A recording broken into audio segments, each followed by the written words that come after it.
The visible variant of self-centeredness, pride, is an insolent assurance about one's own power and being disrespectful of God's laws. A variant is something that is identical to another thing, but presented differently. Pride is therefore the visible variant of the fallen man's self-centeredness. We should always analyze concepts from God's viewpoint, which will ensure that we understand that the self-centered man is a proud man God resists. Resistance here means that the word is unable to enter man's heart. Pride will make man be reluctant to obey God's word and submit to him. He will rather seek all kinds of things that eventually will end up in self-glorification. We must be mindful that the enemy transmitted to man the pride he himself exhibited.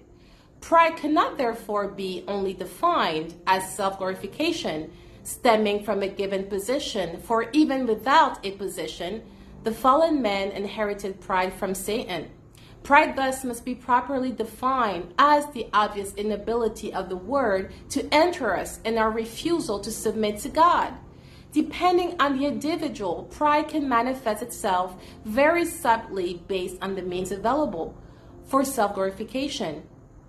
If pride is solely defined as self-glorification without referring to the self-glorification desire transmitted to man since the original sin and that cannot be seen, this will not encompass the self-centered proud man who lacks the wherewithal to express it.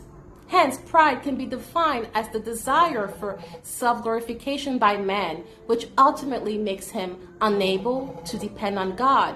This being translated into different feelings that will be expressed in different ways depending on the case and on the individual.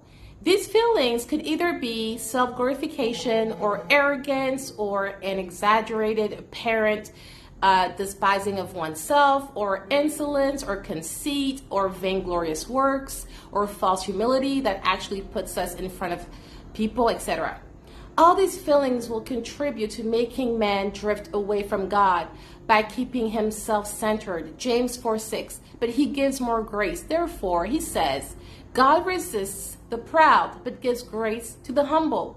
1 Peter 5:5. Likewise, you younger people, submit yourselves to your elders. Yes, all of you, be submissive to one another and be clothed with humility. For God resists the proud, but gives grace to the humble. It is here about God's word that cannot enter the proud man to achieve God's objectives. Self-centeredness through pride will have thus built around him an unpleasant shell to God, requiring he first yields by humbling himself to allow God to enter and deliver him from death. Hey, did you like what you just heard?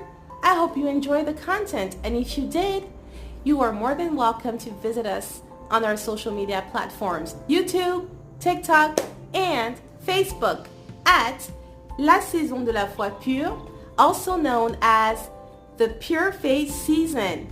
We would love to have you join us and listen to all the tremendous teachings we have. If you want to reach out to us, please do at thepurefaithseason@gmail.com. Thank you for listening. See you next time. God bless you. Bye.